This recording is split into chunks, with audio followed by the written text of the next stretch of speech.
Bismillah. Bu bürclər şeytanı da məhv edər. Kimlərdir? Astrolojiyaya görə ən güclü, qorxmaz və heç nədən çəkinməyən bürclər var ki, onları zarafatla şeytanı da məhv edər kimi təsvir edirlər. Ən güclü sayılan bürclər bunlardır. Əqrəb. Daxili gücü, intiqam hissi və qorxmazlığı ilə tanınır. Heç kimdən çəkinmir, düşmənini səssizcə məğlub edir. Lider ruhludur, cəsarətlidir, qarşısına çıxan heç kimdən geri çəkilmir. Qoç, döyüşkən və enerjili, problemin üstünə birbaşa gedir, qorxu nədir bilmir. Oğlaq, səssiz amma çox güclüdür, səbirlə və planla hər kəsi üstələyir. Boğa, səbirli görünür, amma əsəbləşəndə çox təhlükəli olur.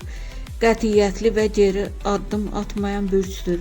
Qısa desək, ən qorxulu güc əqrəb, ən cəsur döyüşçü qoç, ən məğlub edilməz iradə oğlaqdır.